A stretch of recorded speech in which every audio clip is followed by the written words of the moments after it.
Армысыздар, құрметті отандастар. Біз Алматы метрополитенінің Бауыржан Момышұлы бекетінде тұрмыз қазір.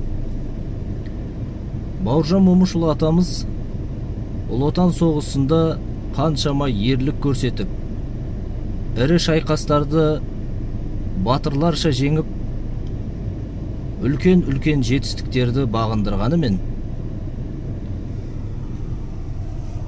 Кеңес одағының билігі Бауыржан атамызға ешқашан генерал атағын берген жоқ. Генерал атағына қанша лайықты болса да, бұл атақты атамыз ала алған жоқ. Неге? Неге Кеңес одағы дәуірінде осы бір қазақ ұлтының азаматтарына, қазақ ұлтына жоғары шенді неге берген жоқ? Қазақ ұлтынан Ұлы Отан соғысынан кейін генерал атағын алған тек қана бір-ақ адамды білеміз. Ол да болса Сабыр Рақымов атамыз. Онда да Сабыр Рақымов атамызды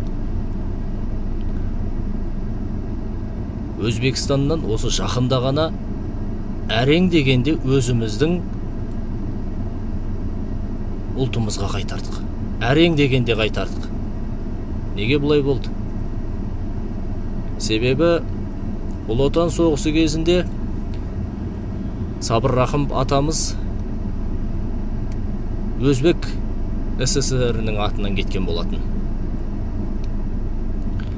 Солайша Кеңес одағының билігі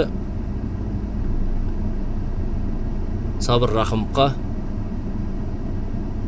Өзбек СССР-ның атынан қайтыс болып кеткеннен кейін генерал деген атақты берген болатын. Міне өзіміз егемендігімізді алып, тәуелсіз ел болғаннан кейін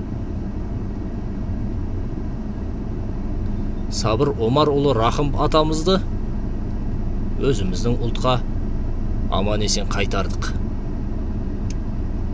Себебі Сабыр Рақымов атамыз бұл қазіргі Түркістан облысы Қазығұрт ауданы Сабыр Рақымов деген ауыл округында дүниеге келген болатын.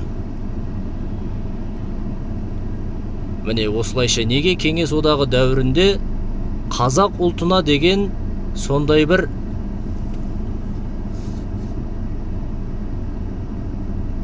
ешқандай жоғары шендікті бермеу, жоғары марапаттарды бермеу саясаты жүргізілді.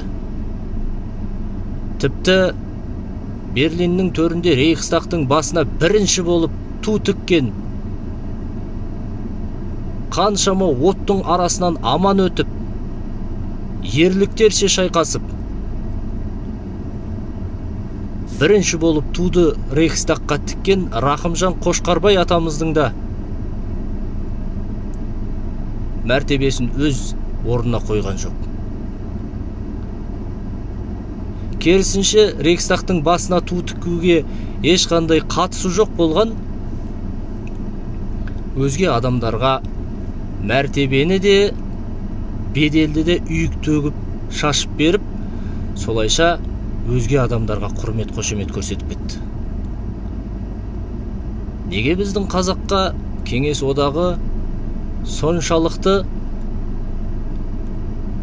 алауыздық көрсетті? Бұның барлығы саясат, құрметті ағайындар. Бұның барлығын біз жақсы түсінеміз. Бұл Кеңес одағының бір ұлтты ұлықтау саясаты болатын.